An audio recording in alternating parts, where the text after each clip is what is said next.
Okay.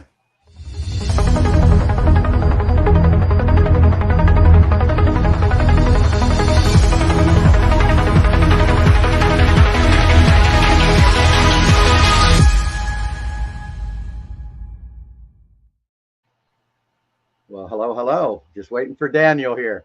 We're finally getting on. Yay! I'm just going to go ahead and share on the group as well. And we're ready to go.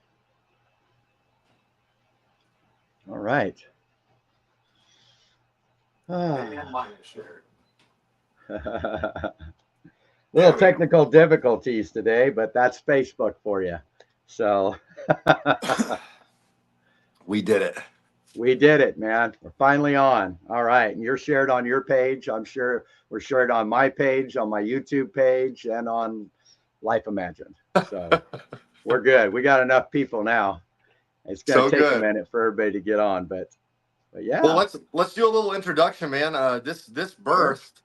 birthed because I just desire so much for community, family, camaraderie, uh, gleaning from other reflections of divinity that are not my perception or not my expression. And I want them. I just want more God, if that's what you want to call it. I mean, everything is God, literally. So I just want more in my human experience. I want to learn more. I want to love more. And I just want to live bigger, you know? And you've been a part of me coming alive more than almost anybody in my life, really. When we did that shift session in the teepee, it was a mighty death and rebirth for me.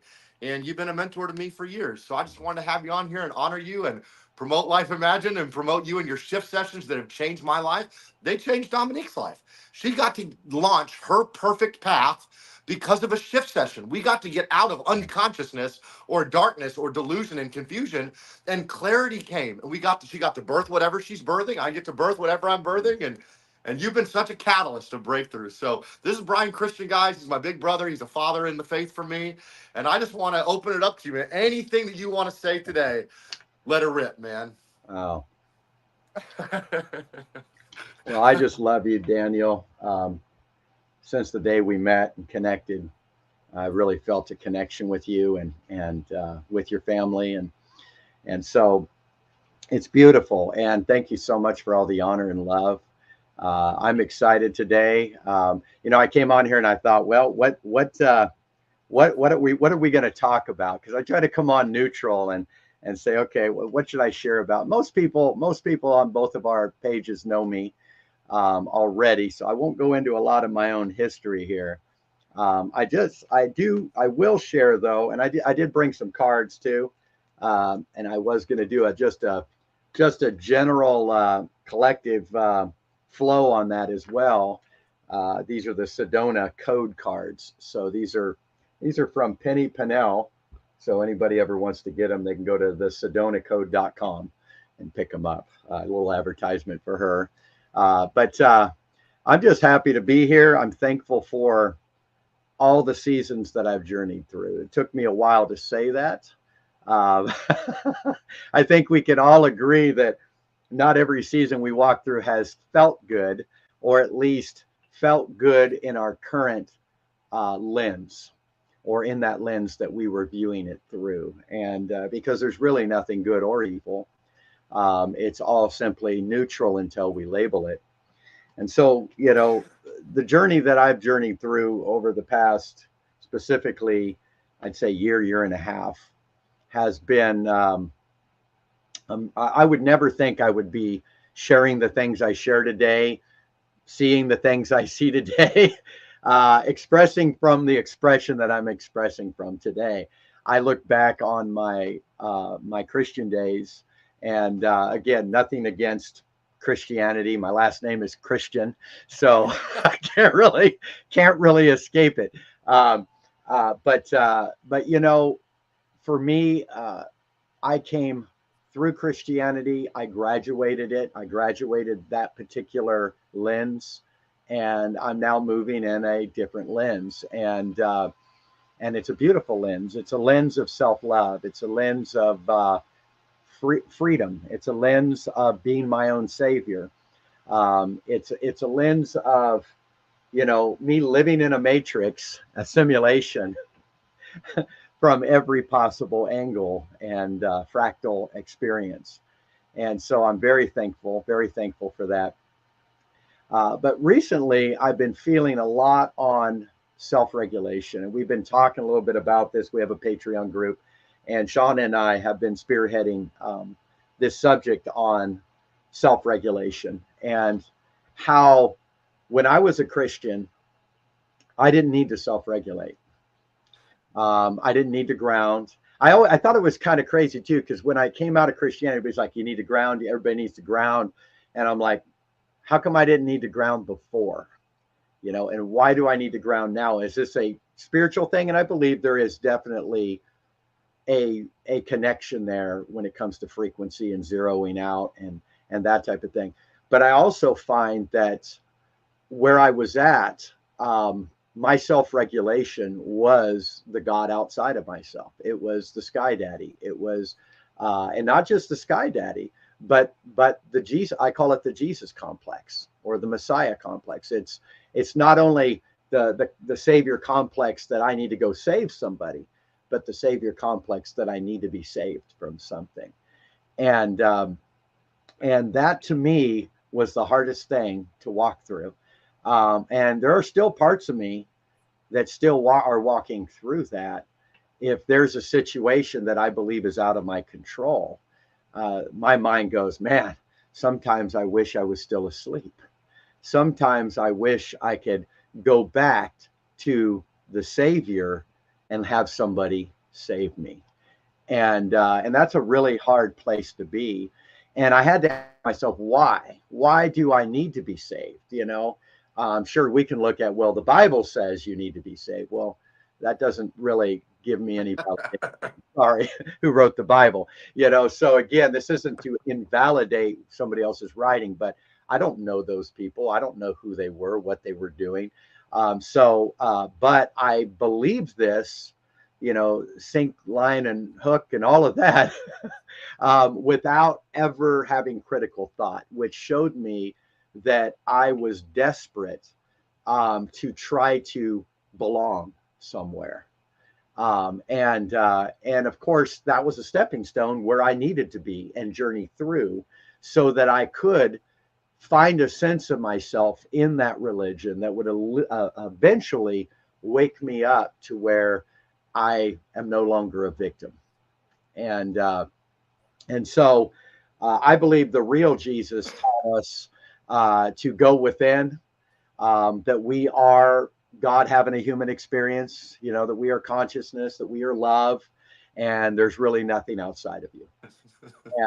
And so it took me a while to separate Christianity from Jesus, because the Christian Jesus I had to toss out.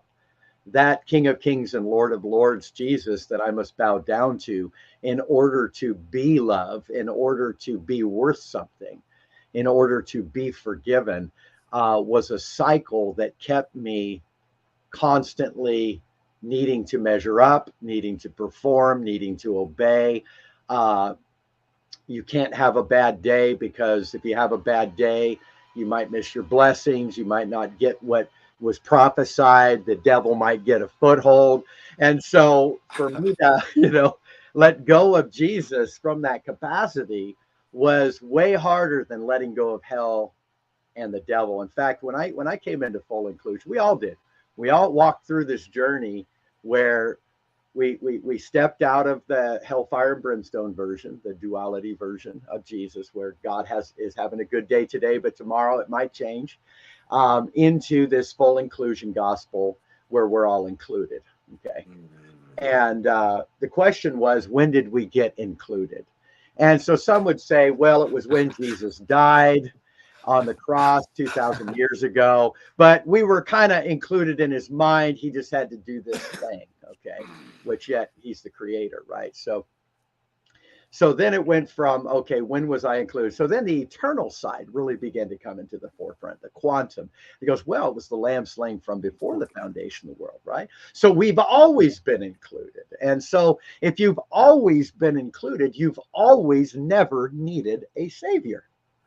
And and so in that, what I found is that my inability to self-regulate was because I was using a savior to block my progress as a man and as the divine experiencing itself, in playing this character called Brian Christian. And so I realize, and for those out there that might not understand what self-regulation means, self-regulation is something that you learn as a baby.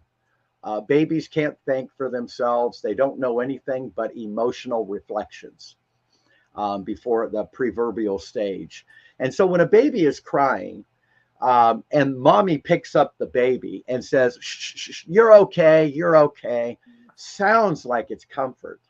But what it's actually doing is when you become an adult, I lost him. He'll be back.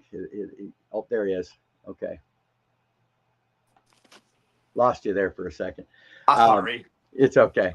When you're a baby and mommy is picking you up and shushing you, you're okay. As an adult, you cannot identify what you feel. Mm-hmm.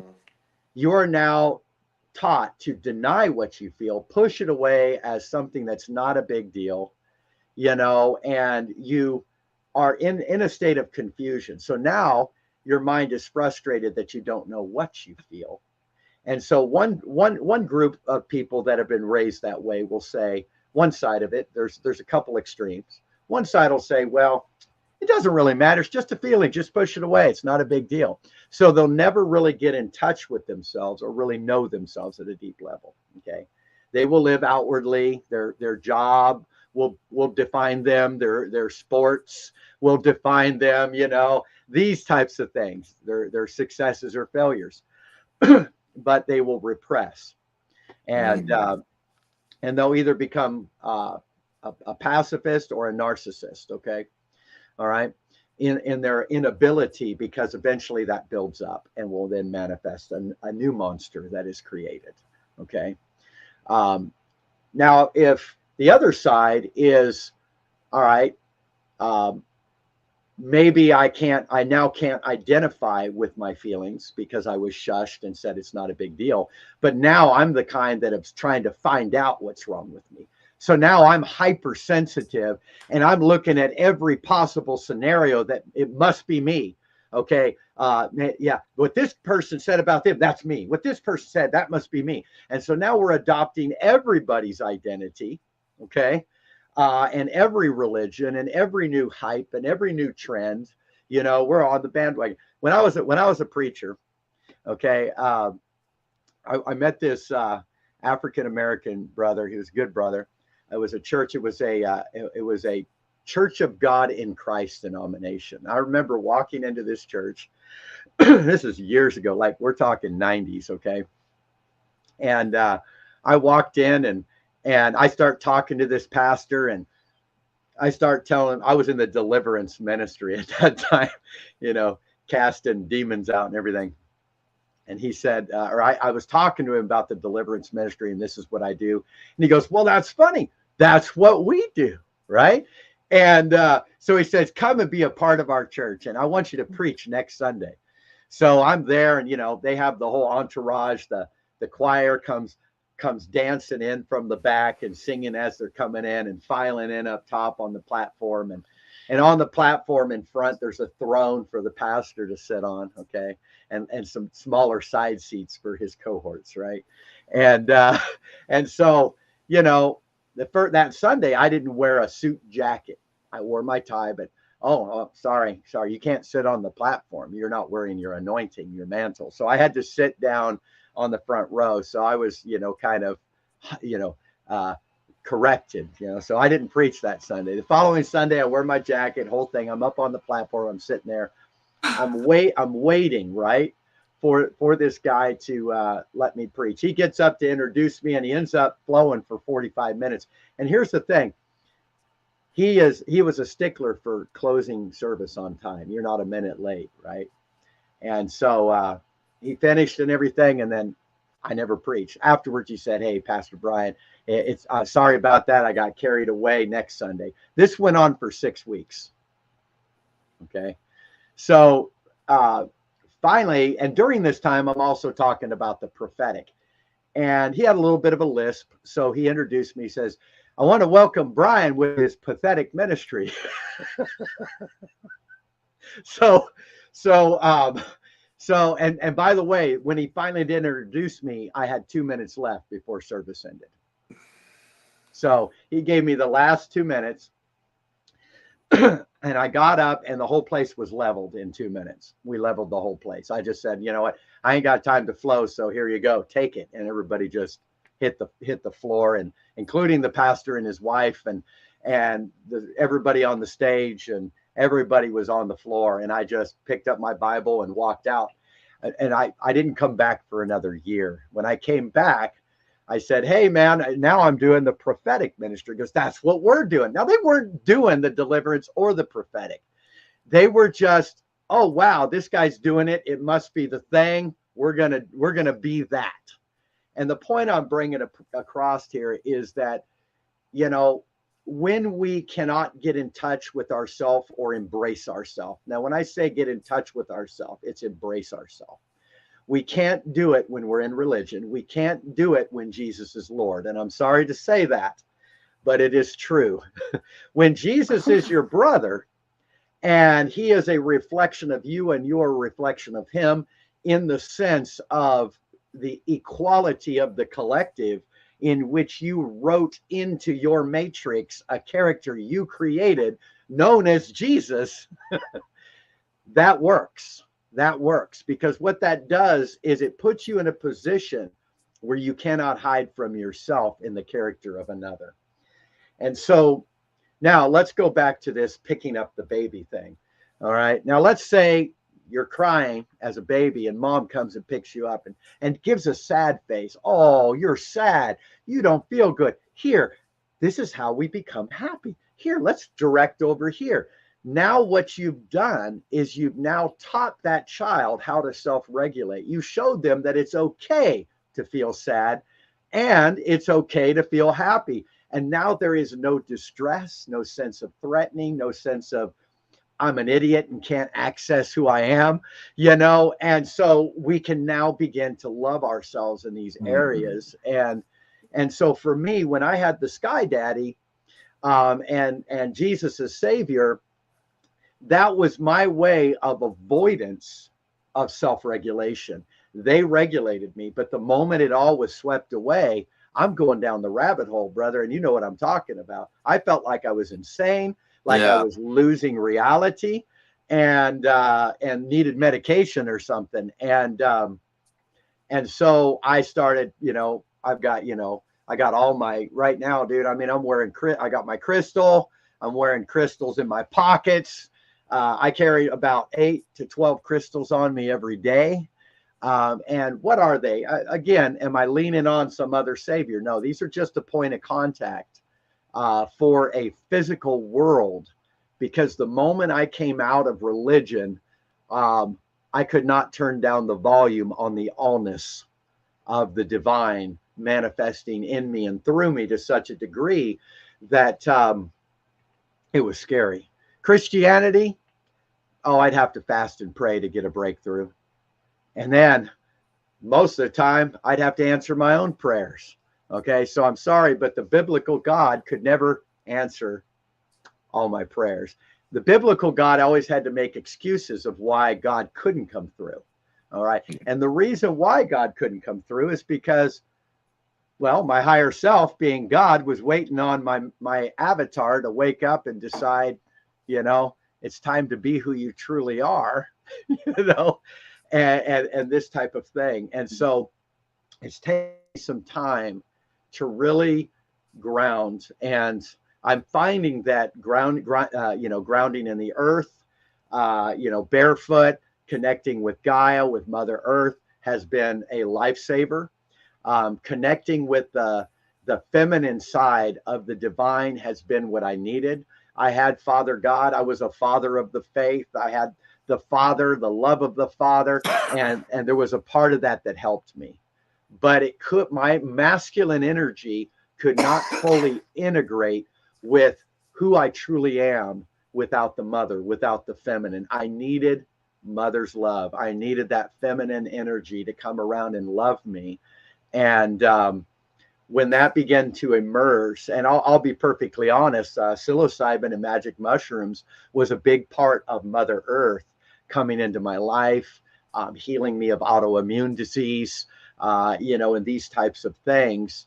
And it was beautiful. Now, of course, I didn't know self-regulation was involved in this. I just figured I just need to know myself, get up, do this, do that. I had no idea that the reflection as a baby had a big effect on me.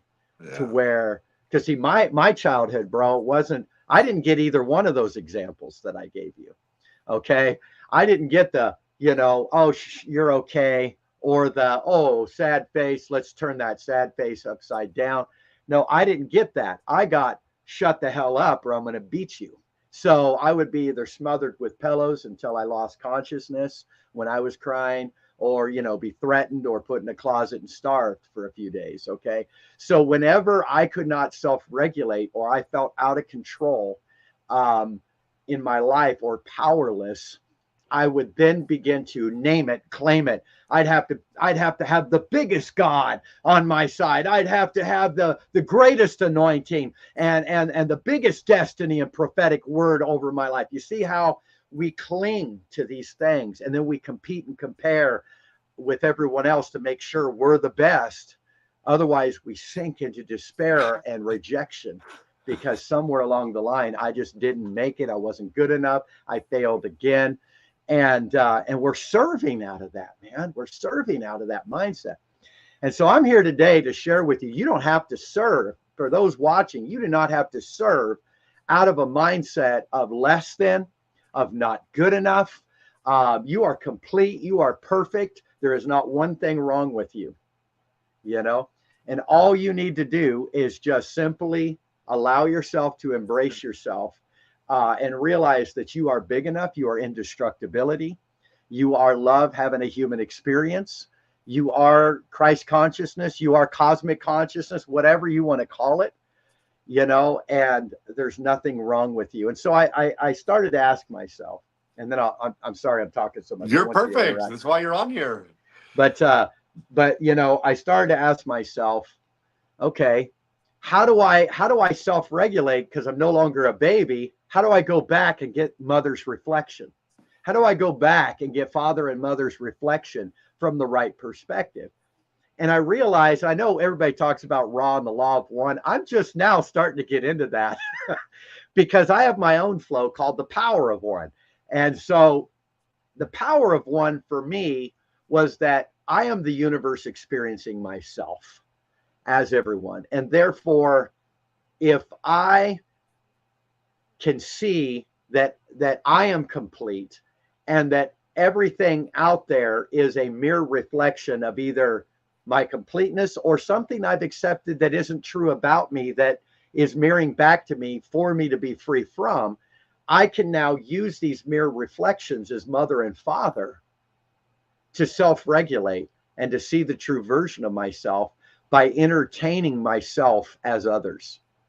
So when I see you, Daniyel, I see a version of me that loves me. I see a part of me that is a cheerleader to me. I see a part of me that is loyalty to me, that is faithful to me.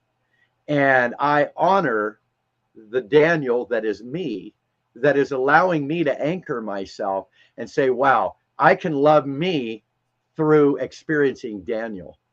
And when I love me experiencing Daniyel, I can learn a whole new way of emotional self-regulation.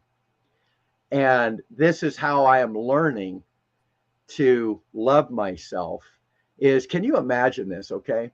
Do you know when we're isolated and nobody's around, it's because we're not loving ourselves? There's a part of us that is just like, fuck you to yourself, right? Yep. To be perfectly honest. And when we start to open our own heart to ourselves, everybody starts showing up. Come on. And I go, what's that? Those are all the parts of you that were afraid to come out in that previous mindset that are now going, oh, we would like to know ourselves now. And so they all start to come out of the cave and they all start to come around. And so when you see that, you go, oh my gosh, I get to entertain God today. Wow, God wanted to do a video with me today. You know, God wanted to come to my house today, you know? And so it's a beautiful thing because when we realize everybody is us, and again, don't take this the wrong way. Well, I know a few versions of me that are real assholes. Well, you know, that's okay. It doesn't mean you're an ass. Okay? It really doesn't. It simply means that there is something you've believed about yourself that is mirroring in that fashion, a part of your mind that is yet to wake up. And all you've got to do is acknowledge, oh, well, that's not me. That's something I believed about me. And now embrace and love and do, you know, and do Ho'oponopono, right? Do that. And, you can embrace, you can love, and you can do Ho'oponopono avoiding yourself too, right? So we can do any of these tools can be used for us or against us, And so it really is a beautiful thing. So anyway, what do you think, brother? I know you got something there. Well, not only do I have something, I had 3 things in my spirit. That's it. My blueprint, if that's what you want to call it. Yeah. My download before this was, you can come in here, Mark, and hold space.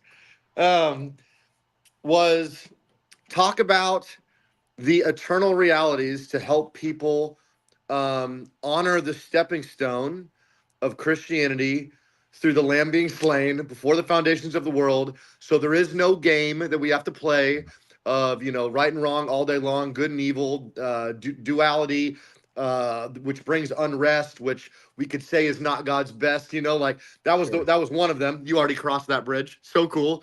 And then the second one is my favorite healing modality, which is Ho'oponopono. Yes. And it's how I stay in the now and stay with me so that I can stay honoring divinity, because divinity is only in the now, guys. Past and present is only in the now, guys. The reason I was so powerless is because I was having faith in a lamb slain 2,000 years ago and trying to get it to work instead of the lamb was slain before the foundations of the world. And according to Christianity, because of that slaying, we all are dead and raised. And so we are all simply the life of Christ, the life of Jesus. As he is in this world, so are we. And something that I want to talk about, and I've mentioned it on a couple lives, but it has not landed with anyone. And I think with your help and Mark's help, this will land today, because it just makes sense in life and in love and in the reality of the third part, us being born from above, us being born of God, that we've always been one with God. That was the third truth. Was Jesus was the one saying, you need to be born again. You need to fucking remember that you're one with God. You need to remember your origin. You've always been God that chose to come here to forget, to wake up, and then to uncover and discover your own divinity. You are the continuation of the incarnation, and then have a contribution to the collective consciousness to raise all of creation's vibration, which is answering the cry of creation with our sonship manifestation. So, I mean, like every single thing. So this was the one, though, that I wanted to see what you had to say about it. Okay.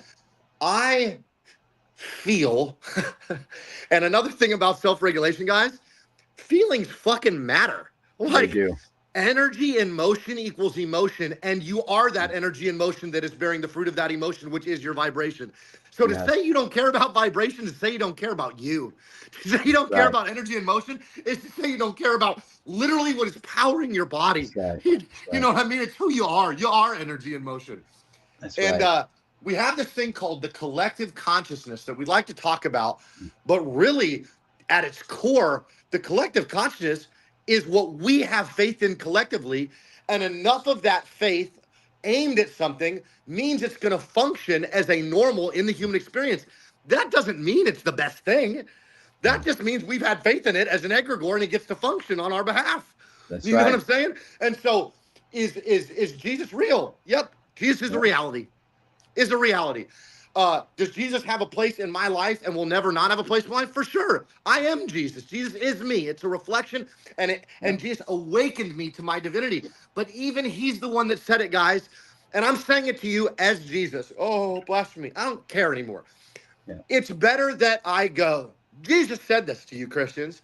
It's better that I fucking leave you so that you can find me inside of you, so you can find God inside of you, so that you can start unlocking the Zoe life, the heaven on earth life, which comes from a higher level of consciousness, which comes from being aware that everything's sacred, which comes with not having to fight anything or anyone because everybody is a reflection of the one. And then you begin your love game, your God game, that you're God and all is God and all is working for your good. Romans 8:28, for those of you that love all that stuff. It's all in your fucking book anyway. But that book opens up the book of you. And then it's time to go, I'm the creator. What do I want to create? What does divinity want to do through me? And staying at that 0 point and living a life of inspiration is just, it's your heaven. You are your own heaven too. And so I just want to tell you, Jesus is real. It's a powerful thing, but Jesus is the one that said there's more. He even said, you're going to do more than I did. So let's grab those reins, say thank you to Jesus, deep bow. You're always with me. You're my big brother. You'll never leave me or forsake me because we're all one and there is no separation anyway. And let's do this. Let's have some fun together as one. One family, humanity. Last thing I'm going to say, I'm going to shut up. For those of you that don't like the mother stuff, let's make man in our image, Elohim, the one who is many, because the I am is actually family. And if the invisible became visible, and the visible blueprint is daddies and mommies and children, then according to what you say you believed in your book, then the reflection of divinity is divine mother, divine father, and divine sisters and brothers. You know what I mean? So this is, you are it, guys. You are God. This whole thing is it. You've already arrived. Now, what are you going to do? So that's beautiful, man. No, everything you're saying, and let me give you a little bridge here for Christianity, because I know we have some Christians probably that are going to be watching this. And I'll just give a quick thing here. So the lamb slain before the foundation of the world. I'm going to give another side of this. That word slain is the same word for cast down. Okay. So when you see the dragon that was cast down, okay, the dragon that was cast down. Now, I'm going to give you a little bit of Eastern in with this, because the dragon, we think of Christians think of dragon as evil, but a dragon from the East is actually the birthing or the full manifestation of the Kundalini. Okay. And so when the Kundalini awakening happens all the way up through the 33 vertebrae, which is the life of Christ and so on and so forth. There's a lot of not enough time to share all of that here, but you then give birth to a dragon, you ride the dragon, and then you become the dragon. Okay. And so when it says that the dragon fell, it had to do with the sealing or the hiding of your identity in your human experience. And so when we see Lucifer cast out of heaven, while some will say Lucifer is a character or Gabriel or Michael, it's a character at this level of the game. It's actually a technology at a higher level of the game. We might be able to get into what spirituality is in higher dimensions as technology shortly. But we also wrote that into the Matrix to continue the experiment at this level of the game. There's a lot to that of matrices within matrices. But if you look at it, the word slain being cast down, Lucifer was cast out of heaven. Okay. And they called him Satan or Satan. All right. The word Lucifer isn't in the Bible. That was added. It's actually a Latin term. Really the Hebrew would be Hallel, and it means the shining one. And the Latin would be Luciferus, which is the shining ones or the plurality. So again, you have the Elohim, the many as the one. And so when you're looking at the fall of the Luciferus, it wasn't a fall, it was a casting down, which was good to see you, Mark. And a casting down was also a lamb slain from before the foundation of the world. So we see that from before time began, we chose to forget who we are, to descend as the shining ones, the one manifested as the many, the shining ones, and we, in a sense, veiled ourselves. All right. And so this is the veil that we talk about, that's talked about in the Holy of Holies, right? There was a veil that hid. Okay. So there's a lot there. And I believe I want to say in Colossians 3, it says, put your mind above where you died and your life was hidden. Okay. And so dying there's no such thing as death. Death is simply slumber. So arise from the dead, those that are asleep, and Christ will give you light. And who is Christ? It is your inner essence is the Christ. And so everything has kind of been turned into these separate characters, but there is no separate character here. And so even if you were to look at, let's look at this one for a minute. The Luciferus, it says that he had, people want to call him the worship leader of heaven in Christianity. Okay. He's an archangel, Lucifer. He's the worship leader. He's got timbrels and pipes built into him, right? Well, timbrels speaks of frequencies. All right. Pipes speak of witnesses, that which is the eternal or in the temporal, that which is the invisible and the visible. Okay. So you have that which bears witness of the invisible and the visible, and you have that which is a vibration and a frequency. That is what is the Luciferus. It's the vibration of the invisible to the visible, the unconscious to the conscious. All right. The infinite manifesting as the finite. Now, I know many, they want to reach this highest place. How can I get to the highest place of God? How can I escape this limited third dimensional matrix? Well, can I tell you that the 3D is the civilized expansion of a singularity that isn't even aware of its own existence? So if you want to return to the singularity, realize the singularity didn't want to be single, but actually wanted to marry itself through every version it was experiencing in a matrix that it created. You can call it a dream or whatever you want, but this is what we wanted to do. And in our humanity, we put on a desire to seek out ourself at a higher density, not to get to the higher density, but to realize the fullness of everything that we were carrying in the now, so that we could actually experience all of these things. Now, one of the things that, is important, by the way, there's a realm that just broke open here. And I just felt a shifting. Go ahead.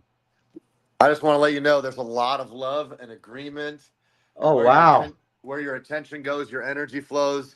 I'm telling you, your quantum. I call it I play the quantum love game, is what I call it. Yes. Where I get fruit confirmations from my reflections that, like, I'm not just talking about healing, like I'm actually healing. Yes. And so when I was depressed and alone, it was because I was depressed and alone. There was no reflections. There was no health. There was no invitation. And there was no me asking the universe for it either. Yes. Just self-destruction. And then I opened my heart again, and I started getting best friends that actually love me and support me, and like divine feminine that actually honor me and support me. And it's awesome, man. And it's awesome. And I wouldn't know anything about these mechanics until I met you. And then I studied quantum mechanics. And now I'm in heaven. I had a horrible morning this morning. I lost my car keys. I tore apart my whole house. I told my kids I won't be able to buy my daughter a bike and my son his surprise because I'm going to have to buy another $300 thing. And I was just mad, man. And someone that lives at the home was like, hey, why don't you stop looking? Why don't you stop looking? So I go jump in the shower, drop down in my heart. I do Ho'oponopono, which is clearing any memory that is stealing from my present moment, and getting super present, which means I'm going to be aware of what God is aware of, which is everything, which is where my keys are too. And I'm sitting there, and I have 6 minutes till our live. And I'm like, time doesn't exist. I'm just going to stay here for a minute. I walked out of the shower, dried off a little bit, looked over to my right, and there's a pair of jeans hanging on my towel rack. And the spirit was like, right there. Pulled them right out of my pocket, dude. And then after that, just cool testimony after testimony. And so I just want to tell you, everything you're saying, I experience on a regular basis, and it works. And it works. Yes, Not resisting it and embracing those versions of me, and then learning whatever love life lesson my light, which comes from my field, even though my yeah, eyes can't see it, that doesn't mean it's not happening. We can only see 1% of the that's spectrum, right. right? Or less. And so I'm launching this light out into this field of light and consciousness, and that creative power is creating reflections and bringing them into my fucking multiverse to help me progress and expand in consciousness, which will give me greater life and more heaven in my earth, in my human Good. experience, and harmony in my heart and freedom from my hurts. And I'm telling you, man, it works. It does. I've never felt this good in my life. I thought that it was just going to be the American dream for forever. And now I am enjoying God's dream. That's me. And now I'm dreaming and creating my own fucking life. And That's I'm right. sitting in the middle of it. I'm sitting in a ceremony room with three of the coolest fucking people in the world. And this is a 25-foot ceremony room where I get to watch people cry and puke and heal That's on a beautiful. regular basis. And we created a community home of oneness. And it was all Yes. because of you and Daniel David and the people I look up to and love, you know? Wow. Well, I'm glad to be a part of this, brother. This is beautiful. And just to see the comradeship and the companionship that you guys have. Now, you have a gift, Daniel, of restoring masculine energies and balancing them with the feminine. In fact, I pulled a card for you as you were talking, and it was the Bear Mountain card. And I just want to kind of give you a little encouraging word here. Bear Mountain. And I want to read you what it says. It says, I rewild my soul, rewild, not rewind, rewild my soul and awaken fierce strength. And it says, I see that the shadows of reclusiveness that I have experienced are a gift sent to awaken my masculine and feminine energies, which have been asleep in hibernation until now. My spirit awakens with a mighty roar as the energy of the bear rises within me in coherence and strength. Where once I was vulnerable and afraid, I am now emboldened by the alchemized wounds of past betrayals, which have become my renewed armor of light. Adversity's contrast has become a stairway of illumination, leading me to my highest potentials. And I want to say that this card for you is your last season of reclusiveness, where it seemed that everybody went away. All that you walk through is what you designed, not for everybody to walk away in that sense, but you designed that to say, look, I cannot present what needs to be presented to this part of me yet. I have to go deeper within until I find that sweet spot of who I am so I can rewild myself and allow the parts of me to come and to participate and to partake in this whole new dimension of gratitude and peace and equality and these types of things. See, whenever we are competing with ourselves, and we all do it, everybody goes away so that we can actually just start to honor ourselves. See, competition is self-judgment, right? So we will compete with ourselves, and then and others will come, and that competition is to mirror if you can measure up, if you're as spiritual, if you're as loving, as you're as this or that, instead of reflecting, going, wow, I am reflecting. Yes, that's me being loving. Yes, that's me being grateful. Yes, that's me. And that's where you're at. You're in the rewilding of your soul. And all of the beauty around you is the people that is you. It's the parts of you that have become established in this higher dimensional state of grace and peace and love and who you are. And I just appreciate you for that. It's beautiful, man. I receive all that. It's beautiful. But let me just say this. We are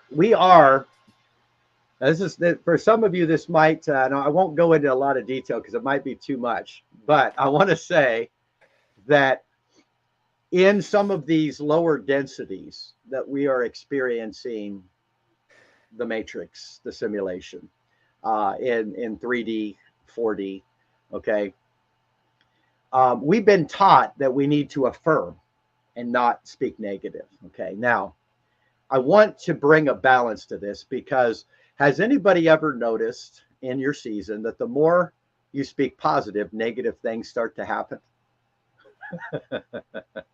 The more you claim wholeness, brokenness seems to manifest, or the more you try to affirm. And again, we can use this in any tool, every tool. So it's not that the tools are wrong or that we shouldn't affirm. But if you've been in a place where the more you try to reach for wholeness, brokenness seems to come to the forefront, it is because reaching for affirmations in and of themselves, just out of certain intentions, will actually keep you in the duality of experiencing negative things. And the reason why, just like, and I can never pronounce it right, Ho'oponopono, did I say it right that time? Ho'oponopono.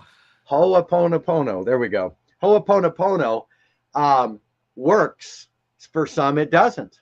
And I'll tell you why. Because they are threatened subconsciously by something they will not face because of a lack of self-regulation. And they will then do the Ho'oponopono, they will do that, and it won't work because they're only going to draw the intentional polarity that's hiding behind their confession. Yep. And so what I encourage people to do before they do any confession is to accept everything that they're experiencing.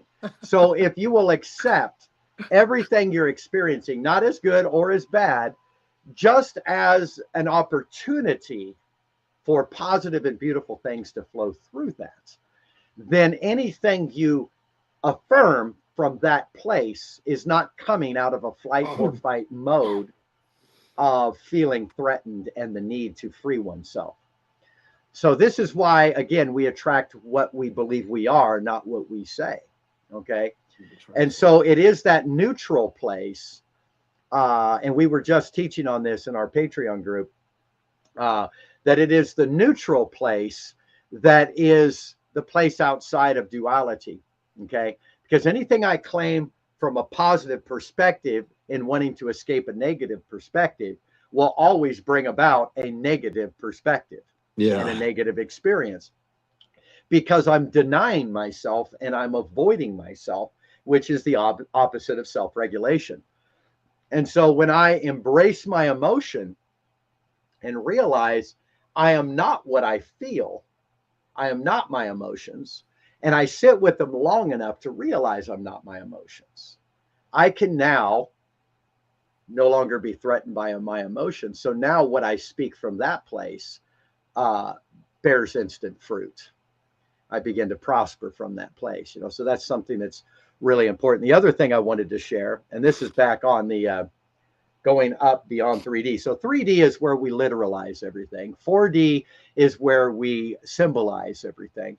And 3D, where it's literal, there's a literal hell in 3D. It's the hell of your mind in 4D. Okay.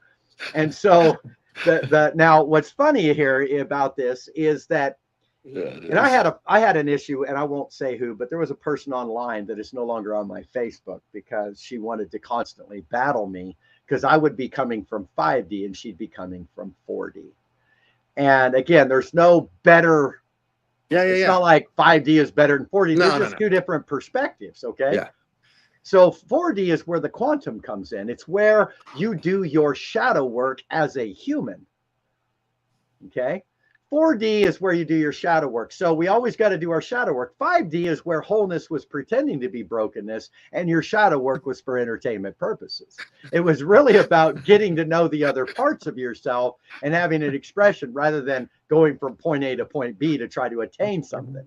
All right. Yeah, fuck that. And so when you're 5D saying, yeah, you don't really have any shadows, or those are your finger puppets for entertainment purposes, people at 4D are like, oh, they're not being accountable. They're spiritually bypassing themselves. And sure, you can do that if you're 4D trying to pretend to be 5D.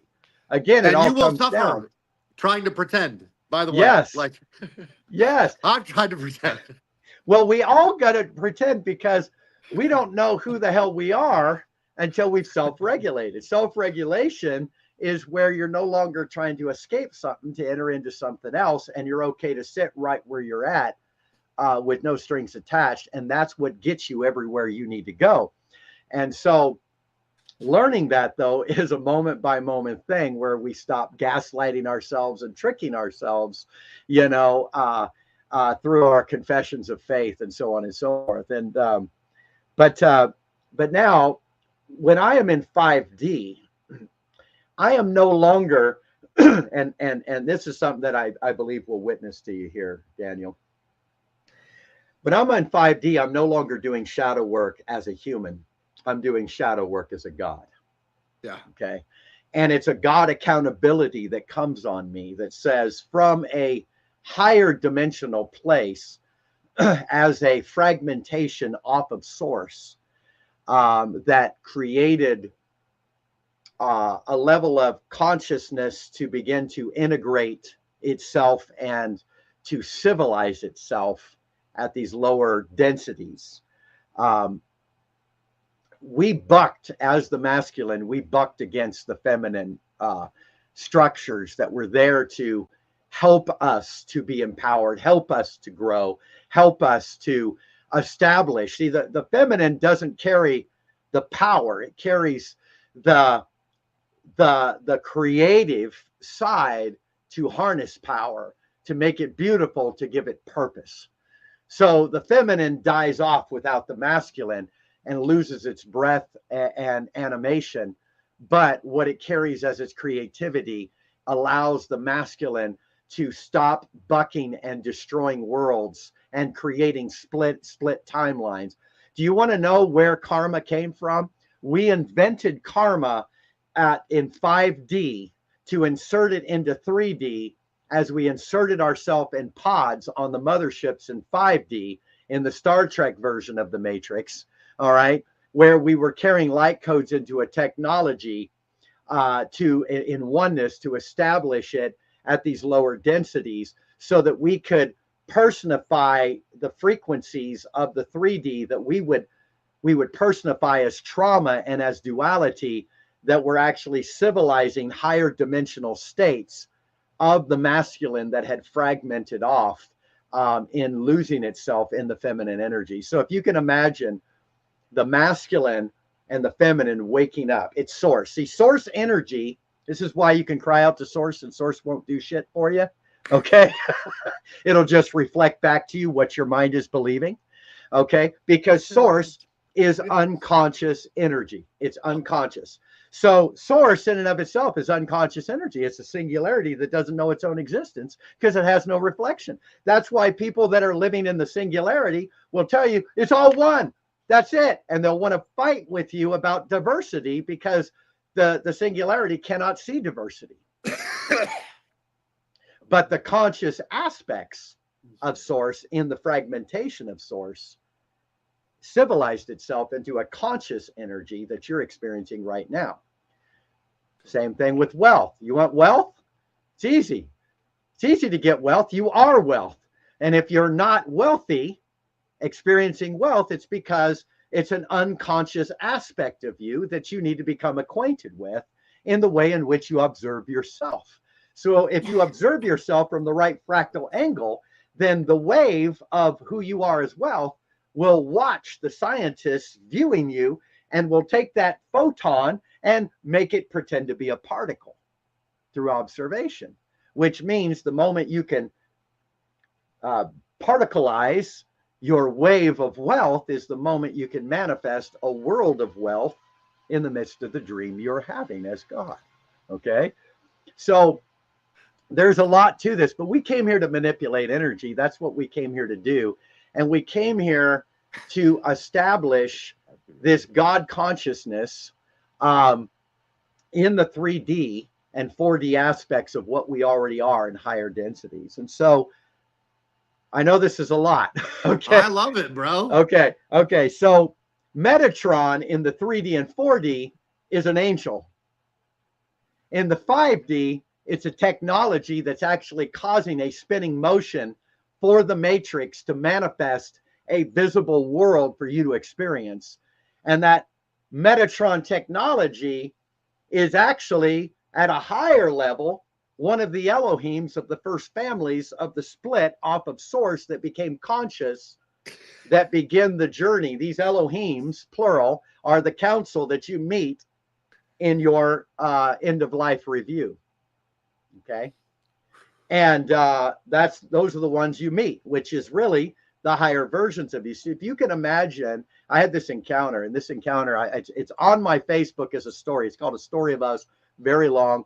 Um, it was an encounter. Yes, I was on psilocybin magic mushrooms for this encounter, and it was a really good Natalensa super strain, and wasn't even a high dose, and it was the most intense experience of my life. And I was Metatron, and I was this Titan Elohim that had experienced the feminine energies and began to lose itself and began to pull away and create a fragmentation that later became the matrix that we built to bind up, to harness allness, with feminine energies and creative realms and worlds to begin to turn back toward itself.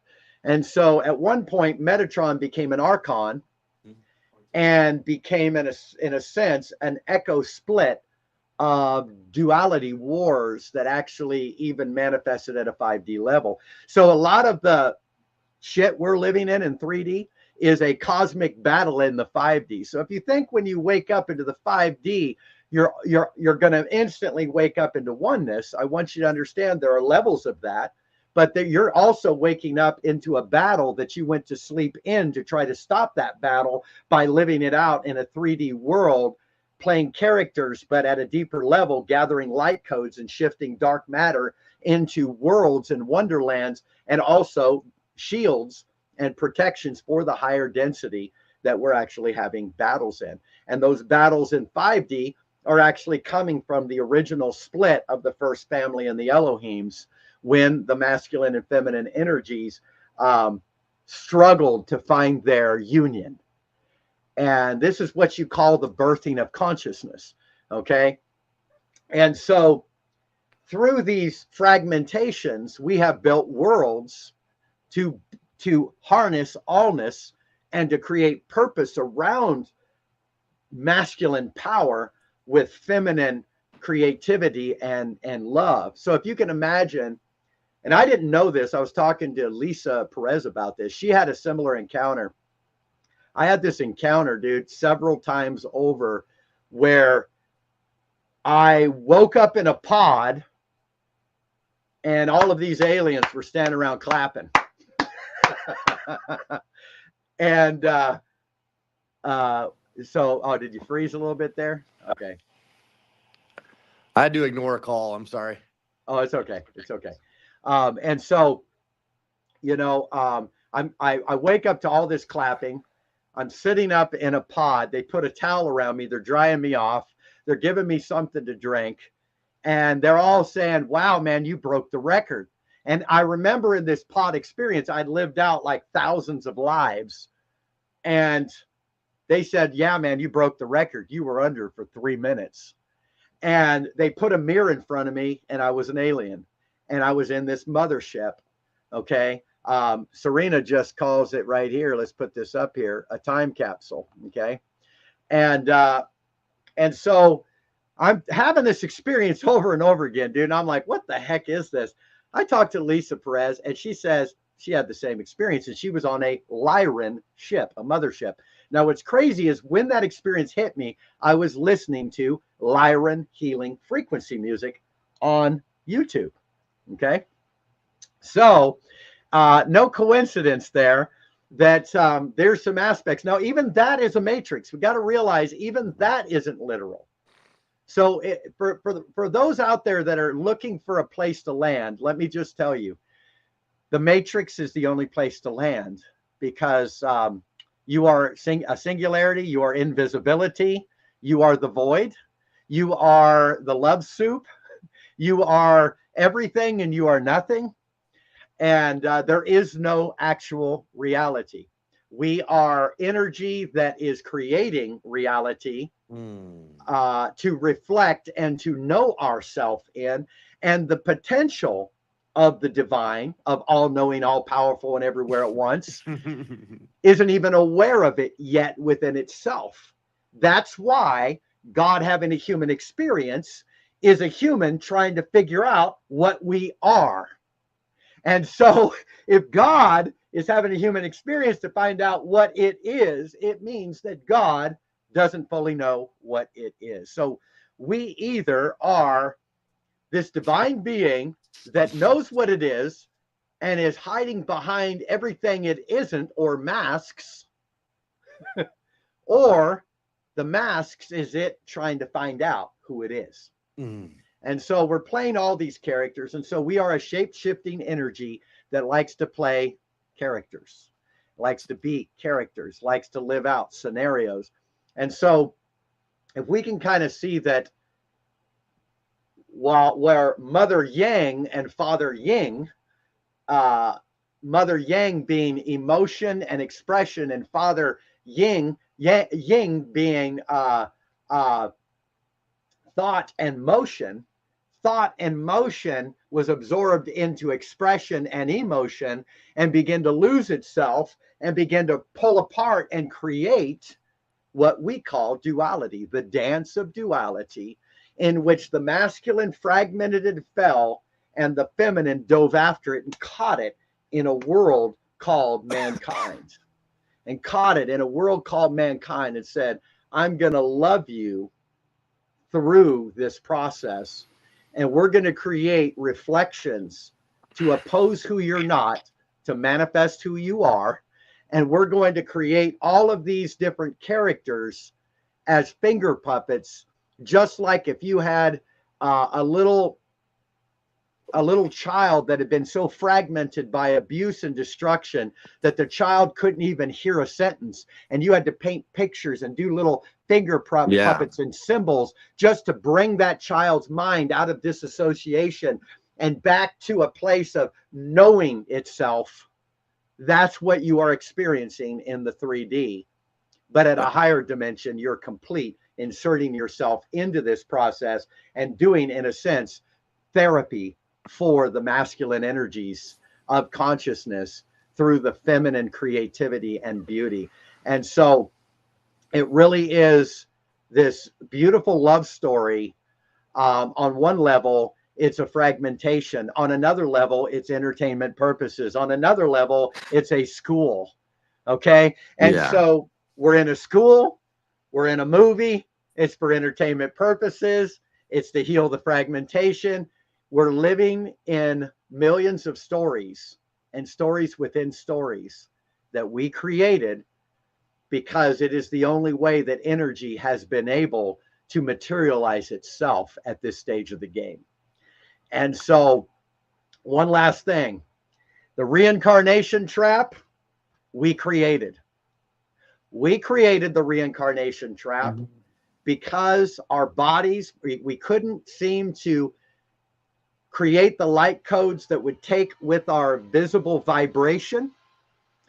And we couldn't get the technology right. So we created the reincarnation trap to keep cycling through. It's not a trap in which aliens have trapped you in their consciousness and they're siphoning your energy. Now, we place that storyline there to keep people releasing the energy needed, because guess what? We've got a machine at a higher density that alchemizes lower frequencies out of fear and turns them into wonderlands and greater abilities in 5D. Okay. So, yeah.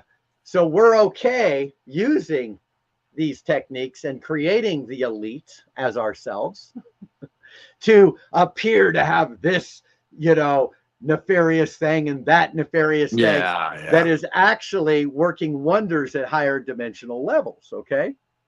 When you depart from this game, this circus, you never took it seriously. You're just like, oh, well, that was the show. That was Saturday Night Live, right? That was the skit. All right. But the higher densities is experiencing the benefits of everything that you're walking through in duality here.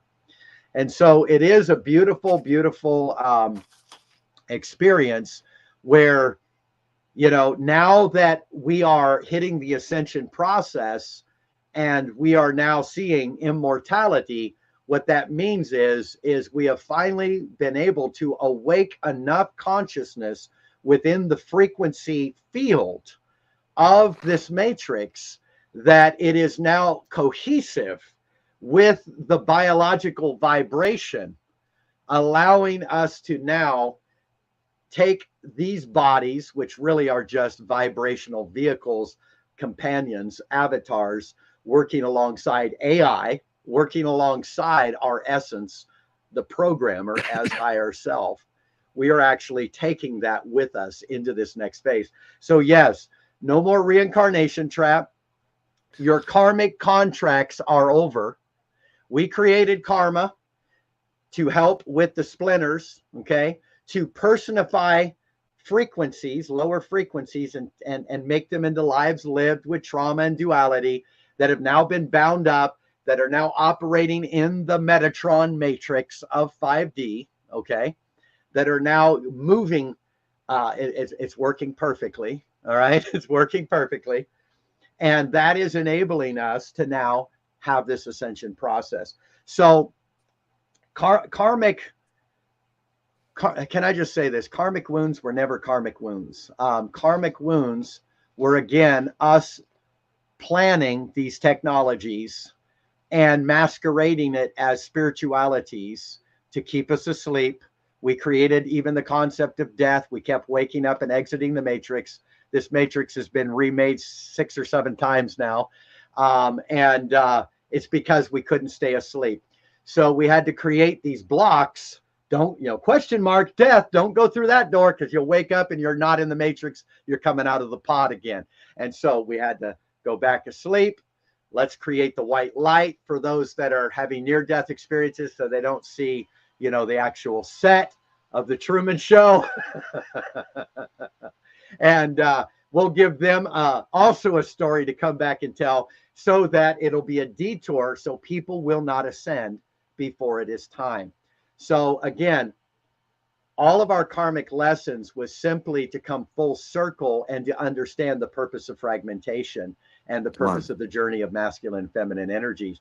And so there is no karmic contracts anymore. That's all done. It never really actually was there in the higher understanding of the purpose. We're just now getting that. And we are now entering this stage in which we are unlocking what we really are. Can I ask you, go ahead. Can I ask you a couple questions, man, that came up while you're talking? Yes. One of them was, would you agree that because we are who you say we are, and I agree with everything that you just said, if you believe in karmic contracts, you're going to have them. Yes. If you believe in reincarnation, you're God, you're going to reincarnate.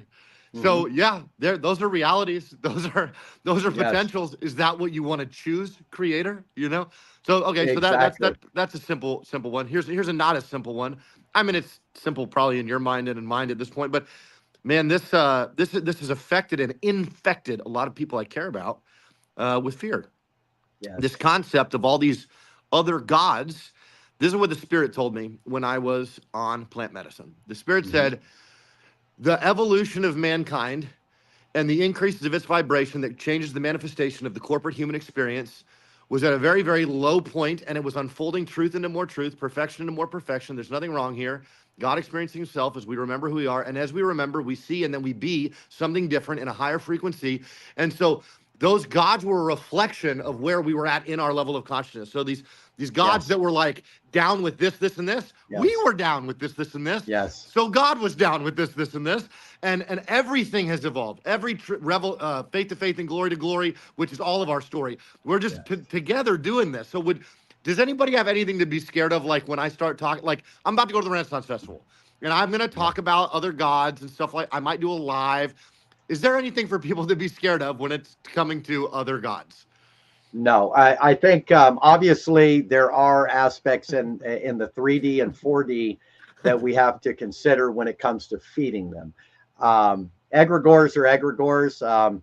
Egregore is a psychic connection between people where they take a thought form and they create an entity that is not real, but it begins to take on its own ability to appear real in the lower densities, in which now it demands worship if it splits off and becomes autonomous, you know. And now we're right now teaching people how to create your own egregores and servitors, which are thought forms, or taking, shall I say, thought forms in your field that might have been negative thought forms, and actually transmuting them and alchemizing them into protectors and helpers and guides. So you are the Lord of hosts.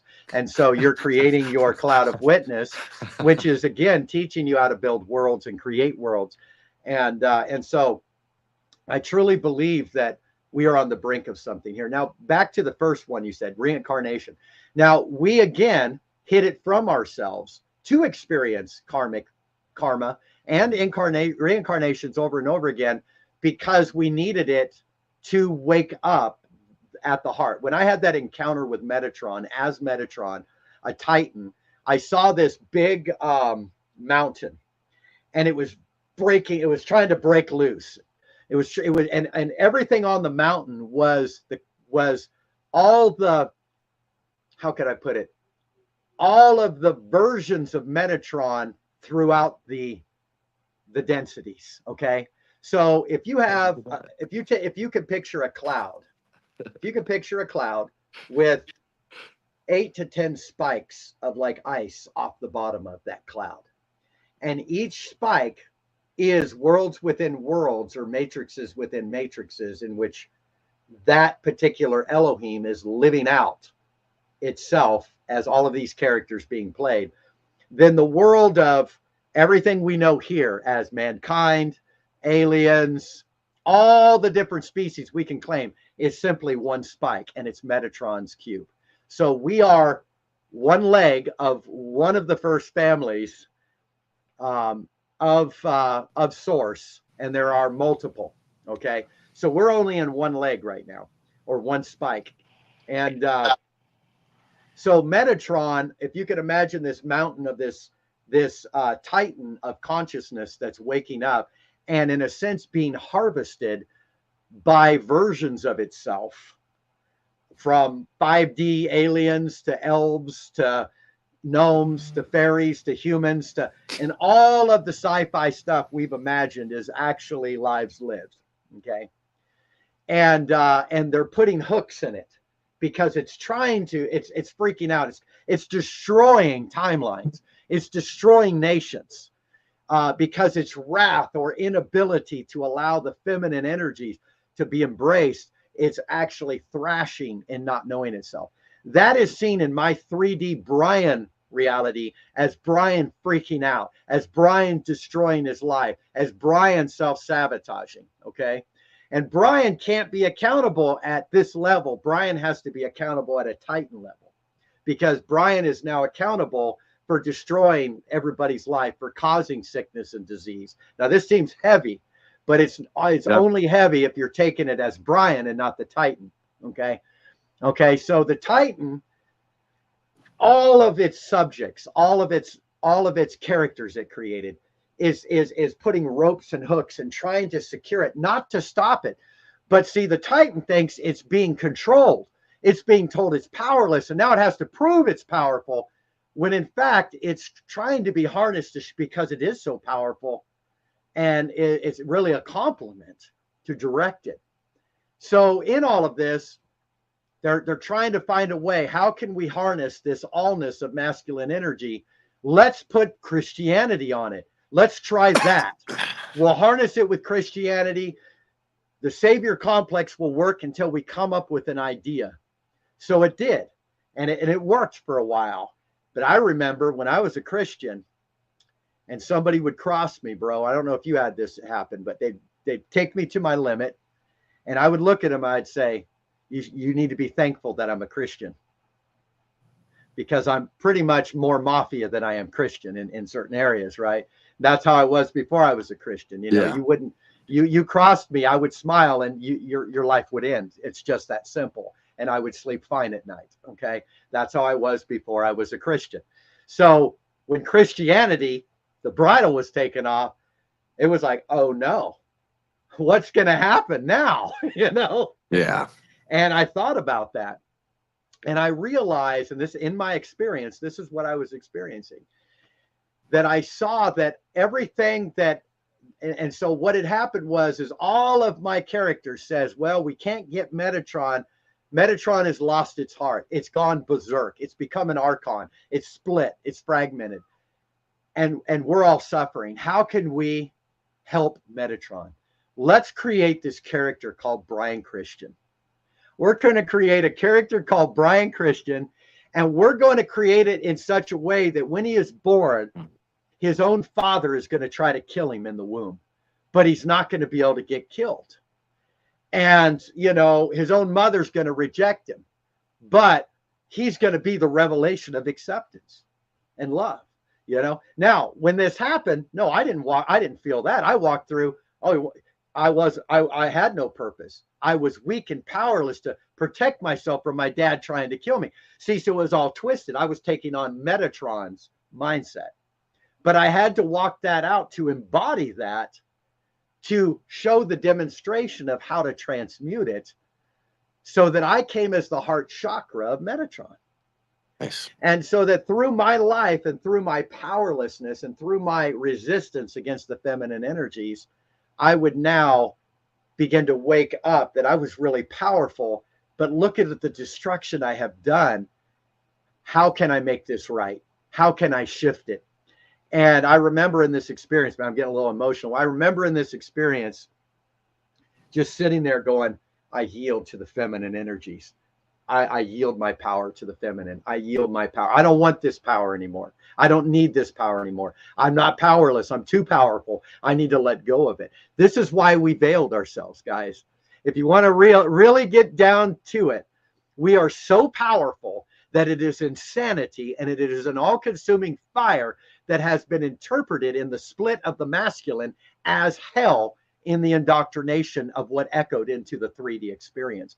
We took up that subconscious resistance as hell, okay, because of the fragmentation of the masculine energies. And so, you know, it's just powerful, man. And so anyway, long story short, everything that you've journeyed through isn't because you're powerless. It's because you're so powerful. You needed to be bridled so you didn't destroy worlds and create more need for a contract to bind it up and to live it out, to again reiterate it and transmute it and alchemize it to the divine mind so that it can embrace itself in the masculine and feminine energies.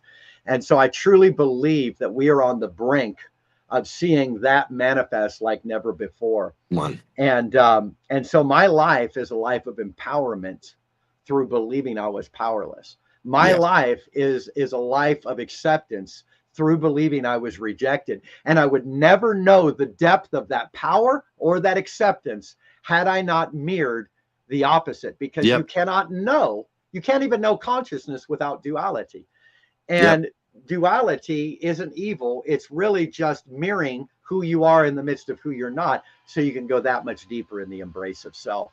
And, you know, Daryl says on here, Brian, maybe you, if you don't mind, you can go through your experiences of revelations again in this new season for now understanding. Yes, I won't be able to on this video, but I definitely, I promise you there's going to be a lot more live streams coming. A lot. But yes, so be encouraged, everyone. You know, you're going to incarnate as often as you want to. We're going to keep incarnating, don't get me wrong, but we're done. This is the last incarnation at the 3D level, guys. We're leaving the experiment at this level of the game. We have perfected the 5D in what needed to be done. We are winning the war at that level. We are shifting consciousness, and we are returning to the higher densities. And can I just say, the ships are coming. I want to finish with this, is that we started doing these things called a starseed activation, which we're going to be doing a raffle here in the next day online, so that, because, you know, sometimes people can't afford it. So we'll be doing $10 raffles for a free online. We're going to pick somebody and we're going to do a starseed activation reading. I had a visitation. I've been having visitations from my star family, from aliens, whatever you want to call them, higher versions of me. And it got me off my deathbed over a year ago from an autoimmune disease. But recently, within the last couple of months, 2.5 months, I was sitting outside with a group of people, and my wife, she's funny because she said, well, that's a Brianism, she'll say, because she doesn't really get into all of that. You know, she believes there's aliens, but she hasn't really encountered any. And so it's like, okay, I'm telling her all this stuff. She just rolls her eyes. Yeah, that's a Brian thing. You know, Brianism and Danology. I got it. Yep. And so we're all sitting outside, and this is when we were in Colorado, and I said, hey, honey, watch this. And I put my hand up to the sky, and I began to pull, and all of a sudden these ships started showing up in the sky. Okay, now you got to realize there's nothing outside of you. So what is the sky? The sky is your eye. Okay, so really the ships are in you. Okay, so all of the aliens are within your consciousness. All right, so you got to realize they're interdimensional beings. So when Elon Musk says, well, I've never seen an alien, it's because he's looking in the wrong place. All right, it's interdimensional, it's within you. All right, so as we're seeing these lights, and my wife's kind of freaking out a little bit, like, I hope they're nice ones, you know, I start to meditate, and I meet, I'd say about eight of them. There were 8 Arcturians with the big blue heads and the little crystal on their forehead and big eyes. And they had these robes on with these hoods. They looked like Jedis, and they were standing there like this. And they didn't speak, but they just revealed consciousness.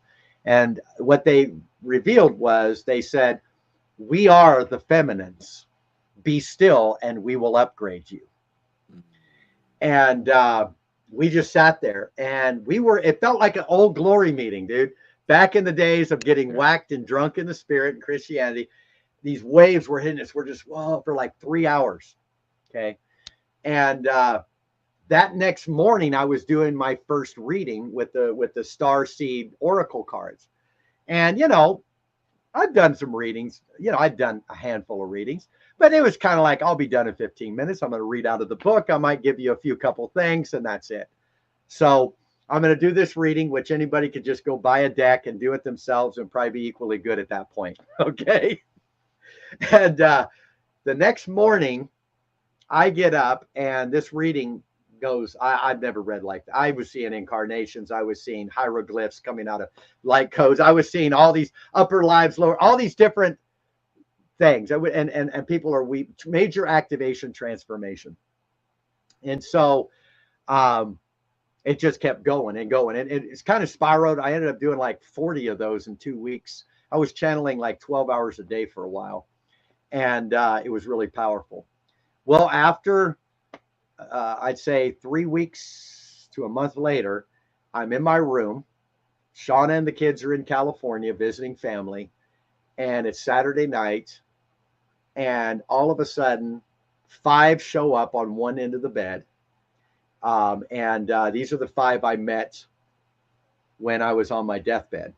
I hadn't seen them since then. And there was a Lyran, a Gray, an Andromedan, an Arcturian, and a Pleiadian. The Andromedan and the Pleiadian are my parents from a higher timeline that I lived out over 1,000 years on the 3rd planet of the 7 sisters of Pleiades. Okay. And I mean, I have all the details of that, but they showed up on one end of my bed, and the other end was these 8 Arcturians called the Feminines. And now both groups are there. And I'm like, okay, this is crazy. What's going on? And they said, do you want to know why? That's right, Shelly. They showed up right before you guys came. Do you want to know why they said you're doing these starseed activations? And they made it plain. I'm not the only one doing this. They said we have different postures for different people that we have appointed to do different activations in this season. And you're doing this activation. And the reason why you're doing it is you are preparing them for the big show.